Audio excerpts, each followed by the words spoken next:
guys, welcome to Classic Rock and Country Music Facts and Trivia. Thank you for being here. Today's video is on bands that broke up on stage.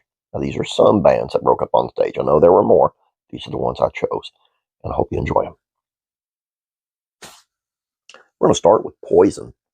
Poison was never meant to be the most forward-thinking rock band in the world. If anything, Bret Michaels shot at the big time with his glam rock compadres.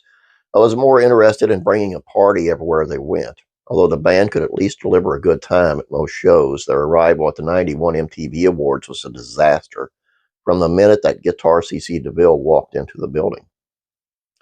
Having already been one of the most nefarious abusers in the band, DeVille showed up to the gig already halfway gone, leading the band to go on to try to play their latest song on Skinny Bop, instead of kicking it a completely different song. The footage from that night involved the band's absent-minded fumbling around before they cut to the commercial, not even having to finish a single song.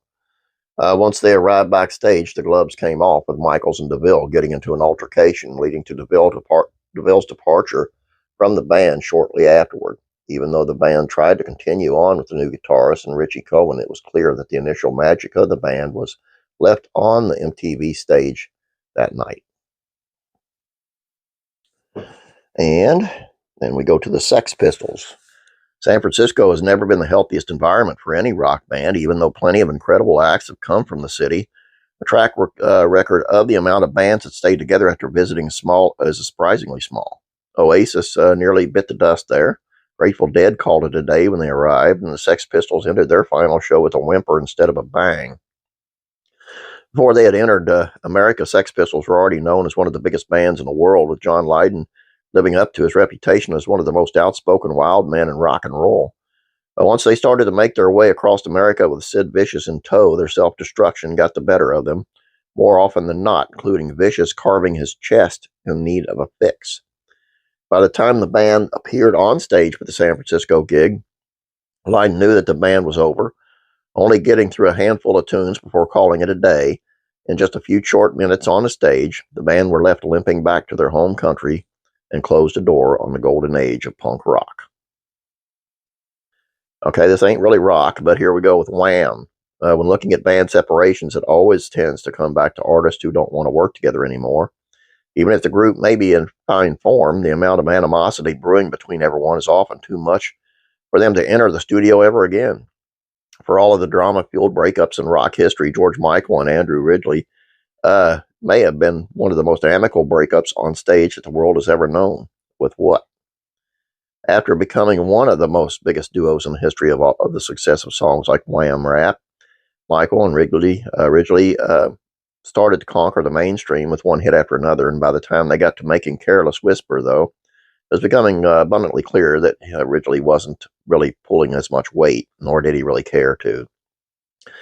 As if to close the door on their youth, Wham closed its door for good to 2 sellout shows at Wembley Arena, being the final culmination of them from humble beginnings in dance clubs to one of the greatest pop forces in the 80s.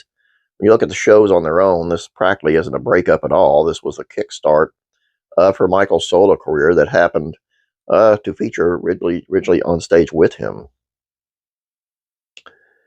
Then we go to Soundgarden.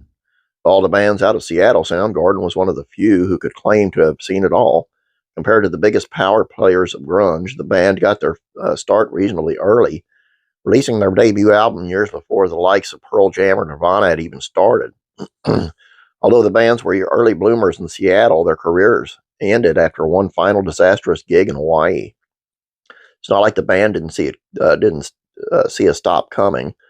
Throughout the recording of the album, Down on the Upside, it was becoming clear that they had started to drift apart from each other, with Cornell wanting to do more experimental stuff in other projects. By the time they set foot on the stage in Hawaii, they were given the gig from hell that became the final straw. After working with faulty equipment throughout the show, bassist Ben Shepherd came back on for the encore, only to find out that his basin wasn't working properly. Throwing it in the air in frustration, Shepherd stormed off the stage, leaving Cornell to finish the show on his own for an acoustic encore. While the band released a statement about their disbandment a few weeks later, Cornell was already halfway to a solo career, eventually releasing his debut solo album, Euphoria Morning, a few years later. Aerosmith. For all the buzz garnered by the British invasion, Aerosmith could hang with the best of their English counterparts. On both sides of the Atlantic, loved blues rock, Steve Tyler and Joe Perry brought a healthy dose of boogie back into the equation, leading to the songs that would become the template for an arena-sized rock and roll. Once the final got those arena audiences they were looking for, Tyler and Perry decided to call it quits over a glass of spilt milk. A few years prior to the band's taking the stage in '79, Tyler had started having problems with Perry's wife, Elisa, who he thought didn't have the band's best interest at heart. After Perry decided to stand up for his wife backstage, a huge brawl broke out between Tyler and Perry, stemming from an altercation between Alyssa and bassist Tom Hamilton's wife, where milk was thrown. Even though the band cooled off, Perry knew that his wife being disrespected was the final straw, walking out of the Aerosmith after that gig and moving on to start his solo joint, the Joe Perry Project, shortly afterward. Tyler may have tried taking the high road and moving on with the replacement guitarist Jimmy Crespo, but the band were about to enter the darkest days of their career until Perry's return for the album Done with Mirrors years later. The Everly Brothers. Every element of rock and roll harmony singing can be traced back to the Everly Brothers. Even though their songs were far from energetic rock and roll, most knew from Chuck Berry, hearing Phil and Don breaking into two-part harmony on tracks like All I Have to Do Is Dream is a match made in musical heaven. And again, like any brothers, the bickering side of the relationship got the better of them when they started hitting the bottle. During one of their final tours in the '70s, Don showed up to perform already off his face, stumbling through the performance and often screwing up major parts of their songs. In a fit of rage, Phil dropped his guitar and smashed it into pieces on stage, walking off the rest of the show and bringing an end to the group's hit-making days. The duo did get a chance to redeem themselves later in life, with Paul Simon bringing them out to say goodbye to the world one last time when mending his relationship with Art Garfunkel. The chances of the group making an album again were slim, but the voices that helped build the choral sound of rock and roll at least got to shut the door of their careers the right way. And there we go. There are more. This is the cream of the crop, I thought, personally. And I hope you enjoyed this, and I hope I didn't screw up too much. There's a lot of words in there.